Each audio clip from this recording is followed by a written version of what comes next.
Olha, pode até parecer que 2026 ainda está bem longe, né? Mas a verdade é que, nos bastidores, a corrida pela presidência do Brasil já começou, e com tudo. A gente teve acesso a uma nova pesquisa que desenha os possíveis cenários e, vou te contar, alguns resultados são de cair o queixo. Bora entender o que os números estão dizendo pra gente agora. Então, a grande pergunta que não quer calar é: como é que tá esse tabuleiro político para 2026? Com tanta especulação, tanto disse-me-disse, o melhor jeito de ter uma visão clara é olhar para os dados. E é exatamente isso que a gente vai fazer. E toda a nossa análise aqui é baseada numa pesquisa que acabou de sair do forno, no Instituto Paraná Pesquisas. Eles foram a campo para medir a temperatura da corrida presidencial e traçar os possíveis caminhos que a gente pode ter até 2026. Mas antes de mergulhar nos resultados, rapidinho, só para a gente entender de onde vêm esses números.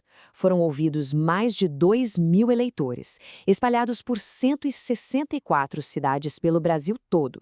A margem de erro é de 2,2 pontos percentuais e o nível de confiança é de 95%. Ou seja, é um retrato bem confiável do momento, viu? Bom, o nosso roteiro para decifrar esses dados é simples. Primeiro, a gente vai ver o confronto mais esperado de todos. Depois, vamos dar uma olhada nas alternativas na direita. Na sequência, um cenário bem diferente, sem os principais líderes. E para fechar com chave de ouro, as simulações de segundo turno. Vamos lá, então. Começando pelo prato principal, o cenário que todo mundo considera o mais provável, o embate direto entre o presidente Lula e o ex-presidente Jair Bolsonaro. E olha só isso, logo de cara, os números já mostram um equilíbrio impressionante. Lula aparece com 35,6%, com Jair Bolsonaro coladinho atrás, com 32,1%. A diferença entre eles é menor que a margem de erro. Sabe o que isso significa? É o clássico empate técnico. Bem lá atrás, Ciro Gomes surge como uma distante terceira opção. Mas e aí? Será que o campo da direita se resume só ao nome do Jair Bolsonaro? A pesquisa foi investigar justamente isso. Eles trocaram o nome do ex-presidente por outros. E o que acontece quando isso muda? O primeiro nome testado foi o da ex-primeira-dama, Michele Bolsonaro. Como será que o eleitorado reage a essa possibilidade? Vamos ver. Aqui a gente começa a ver um padrão muito importante. A base do Lula continua sólida, firme ali nos 36%, praticamente a mesma coisa. Enquanto isso, a Michele Bolsonaro estreia com expressivos 26%. Isso mostra que ela tem um capital político próprio, mas ainda não consegue herdar todos os votos do marido. Certo. Próxima alternativa na mesa, o governador de São Paulo, Tarcísio de Freitas. Será que ele conseguiria unir esse campo da direita? E o padrão se repete. A base do Lula continua intacta, cravando os mesmos 36%. O Tarcísio de Freitas aparece com 23,2%. Fica bem claro que, enquanto o eleitorado do Lula parece ser mais fiel, os votos no campo da direita são mais fluidos. Eles se redistribuem dependendo do nome que está na disputa.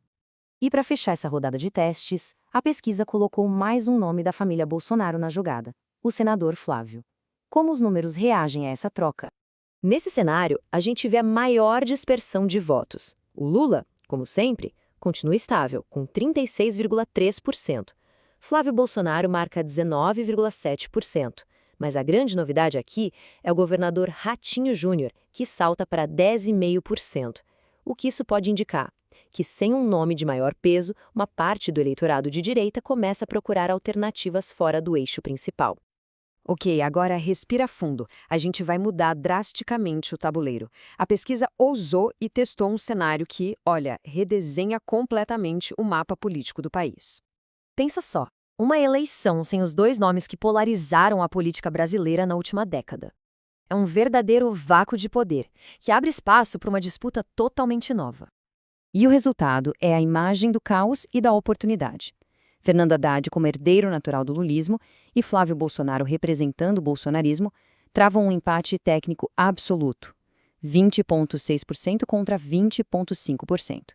Mas o dado mais revelador talvez seja outro. Mais de 21% dos eleitores ou votariam branco e nulo ou estão indecisos. É um eleitorado que fica órfão, perdido sem suas principais lideranças. Depois de analisar todos os cenários de primeiro turno, a gente chega no clímax, as simulações de segundo turno. É aqui que a disputa fica ainda mais acirrada. Dá uma olhada nessa tabela. O equilíbrio é impressionante. Num confronto direto contra Jair Bolsonaro, contra Michele Bolsonaro ou contra o Tarcísio de Freitas, Lula aparece na frente, mas sempre dentro da margem de erro, ou seja, empate técnico nos 3 cenários. A única disputa com um vencedor mais claro seria contra Flávio Bolsonaro, onde Lula consegue abrir uma vantagem real. E para colocar esse empate em contexto, essa linha do tempo é fundamental. Ela mostra as reviravoltas na disputa entre Lula e Jair Bolsonaro. Lula já liderou com quase 10 pontos de vantagem. Depois, Bolsonaro não só virou, como abriu quase 7 pontos. E agora? A disputa volta ao empate absoluto. Isso prova o quão volátil e imprevisível essa eleição promete ser. Então, a grande lição que essa pesquisa deixa é que não existe a eleição de 2026. Existem várias eleições possíveis. A escolha do candidato, principalmente no campo da direita, não é um mero detalhe. Ela tem o poder de redesenhar todo o jogo. É um quebra-cabeça complexo, onde cada peça pode alterar a imagem final. A pergunta que fica no ar é: qual desses futuros possíveis vai se tornar o nosso presente? A política brasileira já mostrou que é imprevisível, e os números de hoje são só a primeira fotografia de uma longa jornada. Uma coisa é certa: a história de 2026 ainda está longe de ter seu capítulo final.